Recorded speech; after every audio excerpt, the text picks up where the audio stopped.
안녕하십니까? 10% 사고법입니다. 오늘은 많은 사람들이 민감해하지만 쉽게 꺼내지 못하는 주제, 입냄새에 대해 이야기해 보겠습니다. 저는 어릴 때부터 유독 입냄새에 예민한 편이었습니다. 그래서 사람마다 다른 다양한 입냄새를 경험하게 되었고 그 과정에서 자연스럽게 많은 생각을 하게 됐습니다. 어떤 사람은 시큼한 냄새, 어떤 사람은 비릿한 냄새, 어떤 사람은 음식이 썩은 듯한 냄새까지 생각보다 종류가 다양하다는 것도 느끼게 되었습니다. 결론부터 말씀드리겠습니다. 사람은 누구나 입냄새가 날 수밖에 없습니다. 그리고 그 냄새는 우리가 생각하는 것보다 훨씬 더 강력합니다. 입냄새는 단순히 더럽다의 문제가 아닙니다. 신체 구조, 구강 환경, 그리고 생리적인 과정에서 자연스럽게 발생하는 현상입니다.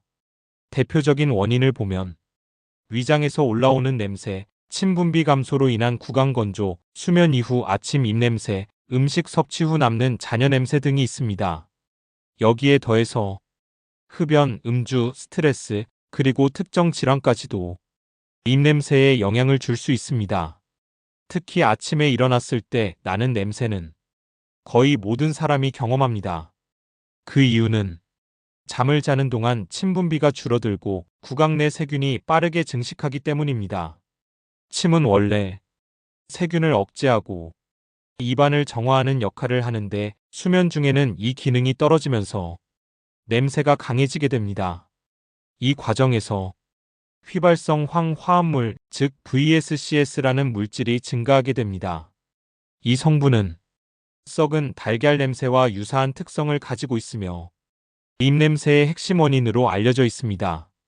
또 하나 중요한 원인은 치아 사이에 끼어 있는 음식물입니다. 이 음식물이 시간이 지나면서 분해되고 부패되면 강한 악취를 발생시킵니다. 이 경우는 단순한 냄새 문제가 아니라 충치, 잇몸 염증, 치주 질환으로 이어질 수 있습니다.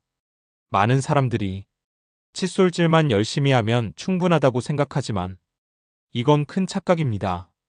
칫솔은 치아 표면만 닦을 수 있고 치아 사이 깊은 틈은 거의 닿지 않습니다. 그래서 치실은 선택이 아니라 필수입니다. 추가로 혀 표면에도 세균과 음식물 찌꺼기가 쌓이기 때문에 혀 클리너를 사용하는 것도 도움이 됩니다.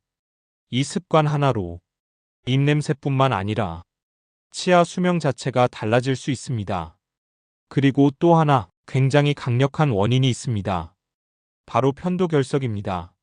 편도결석은 편도 틈에 음식물 찌꺼기와 세균이 쌓여 작은 알갱이 형태로 굳어진 것입니다.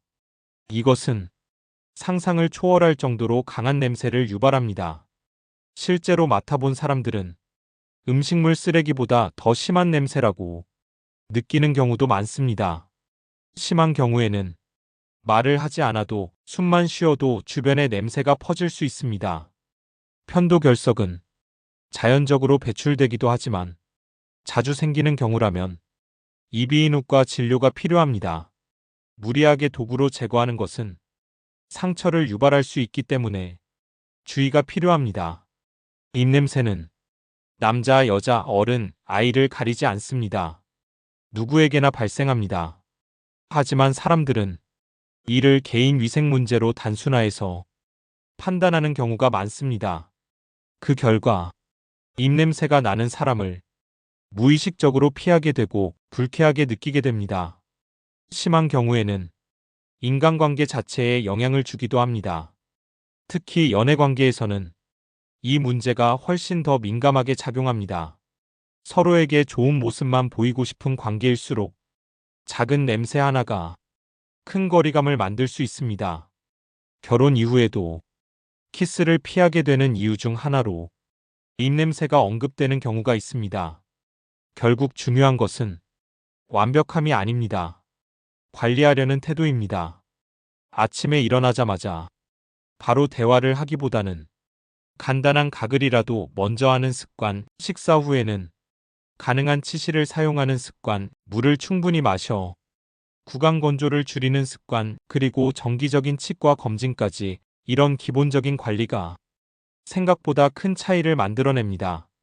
또한 커피나 자극적인 음식 이후에는 입안을 헹궈주는 것만으로도 냄새를 줄이는 데 도움이 됩니다. 무엇보다 중요한 것은 자기 인식입니다. 지금 내 상태에서도 입냄새가 날 수 있다는 사실을 스스로 인지하는 것입니다. 그 인식이 있어야 타인을 배려하는 행동으로 이어집니다. 그리고 정말 심한 경우라면 조심스럽게 알려주는 것도 오히려 배려일 수 있습니다. 입냄새는 숨기는 문제가 아니라 관리해야 하는 문제입니다. 겉모습만 관리하는 것이 아니라 보이지 않는 부분까지 신경 쓰는 것이 진짜 자기 관리라고 생각합니다. 오늘은 우리가 일상 속에서 자주 겪지만 쉽게 말하지 못했던 입냄새에 대해 이야기해 보았습니다. 서로를 조금 더 이해하고 조금 더 배려할 수 있는 사회를 위해 작은 부분부터 신경 쓰는 우리가 되었으면 합니다. 감사합니다.